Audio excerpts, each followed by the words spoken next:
जब खिलाफत का टाइम शुरू हुआ तो मुसलमानों ने अपना पहला खलीफा हजरत अबू बकर रज़ियल्लाहु को चूज किया, लेकिन हजरत अबू बकर रज़ियल्लाहु की खिलाफत बहुत ज्यादा टाइम तक नहीं रही।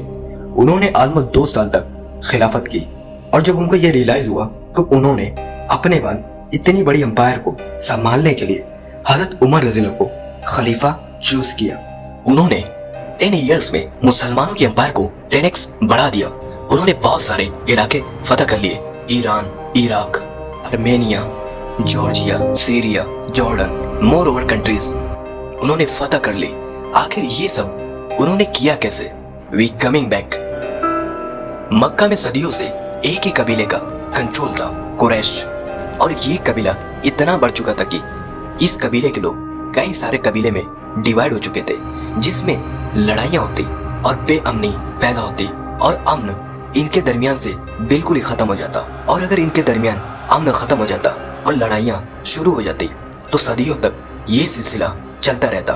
तो ऐसी सिचुएशन दोबारा क्रिएट ना हो तो उन्होंने इन कबीलों को अलग अलग रिस्पॉन्सिबिलिटी सौंपी। कुरैश के 3 ताकतवर कबीले, जिसमें आप सल्लल्लाहु अलैहि वसल्लम का कबीला बनु हाशिम, जिसके पास कुरैश की रिलीजियस पावर थी क्योंकि मक्का काबा की वजह से अरब के रिलीजन का सेंटर था, और बनु हाशिम के लीडर थे अब्दुल मुत्तलिब, और उनके बाद अबू तालिब, और कुरैश का दूसरा ताकतवर कबीला बनु उमैया। ये कबीला कुरैश में सिर्फ और सिर्फ एक चीज से मशहूर था, पैसा।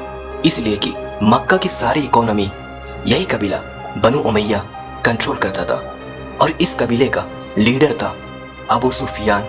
और कुरैश का तीसरा पावरफुल कबीला बनु मखजूम, जो मक्का में जंगजुओं की फैमिली थी, जो मक्का में जंग की हर प्लानिंग यही कबीला करता था, और सबसे ज्यादा हथियार भी इन्हीं के पास होते थे। लेकिन हजरत उमर रज़ियल्लाहु का ताल्लुक इन सारे कबीले में से किसी से नहीं था, बल्कि उनका ताल्लुक कुरैश के एक दूसरे कबीले बनु अदी से था, जो कुरैश के तर्जुमान कबीले थे। तो जब भी कोई बात होती तो यही कबीला मैटर को सॉल्व करता, और इस कबीले का लीडर था खत्ताब, यानी हजरत उमर रज़ियल्लाहु के वालिद, और वहीं हजरत उमर रज़ियल्लाहु की वालदा हंतमा बिनते हिशाम, जिनका ताल्लुक जंगजुओं के कबीले से था। मतलब कि हजरत उमर रज़ियल्लाहु को अपने वालिद और वालदा के खानदान से वो दोनों पर्सनालिटी मिली, यानी किसी भी मैटर को अच्छे से सॉल्व करना। और सेकंड, जैसा कि हमें मालूम है कि हजरत उमर रज़ियल्लाहु बहुत गुस्से और जज्बाती टाइप के थे, मतलब कि ये पर्सनालिटी उनको उनकी वालदा के खानदान से मिली। यही पर्सनालिटी और माइंडसेट की वजह से वो अपने कबीले की लीडरशिप संभालने लगे और मक्का के बड़े बड़े सरदारों के साथ मीटिंग में बैठने लगे। लेकिन जब हजरत उमर रज़ियल्लाहु एज 27 हुई तो मक्का में रसूल सल्लल्लाहु अलैहि वसल्लम ने नबूवत का ऐलान कर दिया और इस्लाम की दावत देना शुरू कर दिया। लेकिन हजरत उमर रज़ियल्लाहु ने इसकी सख्त मुखालिफत की। बिफोर इस्लाम वो बहुत सारी बैड एक्टिविटी में इन्वॉल्व थे, शराब पीना, जुआ खेलना, और इस्लाम से इंतहाई नफरत करते। लेकिन आप सल्लल्लाहु अलैहि वसल्लम ने वहीं ये दुआ की कि ऐ अल्लाह, मक्का के इन 2 लोगों में से किसी एक को इस्लाम की तरफ ला, अबू जहल या उमर को।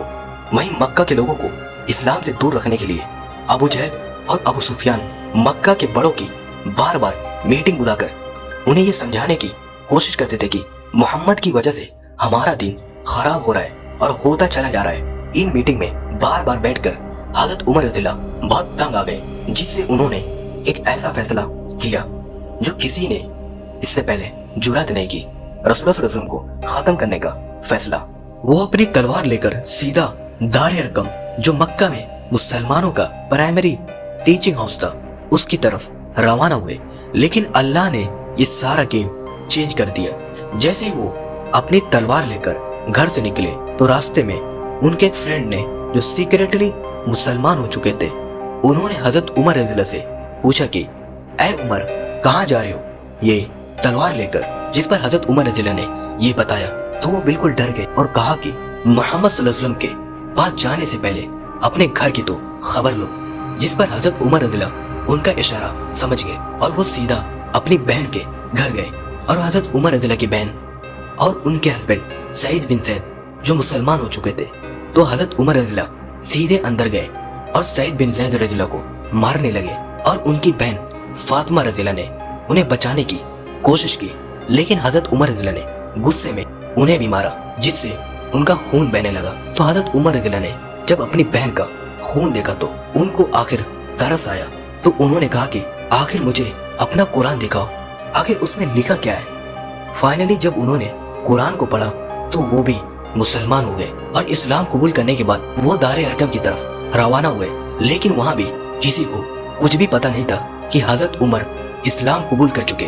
जब उन्होंने हजरत उमर रज़ियल्लाहु को तलवार लेकर बाहर खड़ा हुआ देखा तो कुछ सहाबा डर गए, लेकिन हजरत हमजा रज़ियल्लाहु ने कहा कि उमर को आने दो, अगर उसकी नीयत साफ है तो ठीक है, लेकिन अगर उसकी नीयत साफ नहीं तो मैं उसकी तलवार से उसका सर अलग कर दूंगा। तो हजरत उमर रज़ियल्लाहु अंदर आए तो आप सल्लल्लाहु अलैहि वसल्लम ने उनसे पूछा कि उमर, क्या अब भी टाइम नहीं आया कि तुम सच को समझ लो।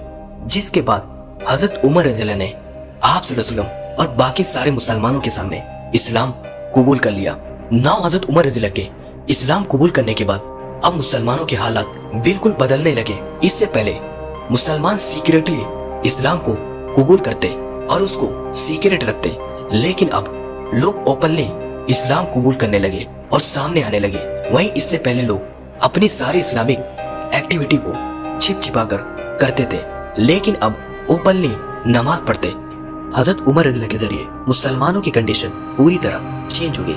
हजरत उमर रज़ियल्लाहु ने अपनी खिलाफत के टाइम उस टाइम की सबसे बड़ी दो सुपर पावर बैजेंटाइन एम्पायर और पर्शियन एम्पायर को हराकर उनसे वो सारे इलाके फतह कर लिए और अब मुसलमान एक सुपर पावर की तरफ बढ़ने लगे। आज दुनिया में मुसलमानों की पॉपुलेशन 2 बिलियन 200 करोड़ है। इसका एक बड़ा क्रेडिट हजरत उमर रज़ियल्लाहु को जाता है।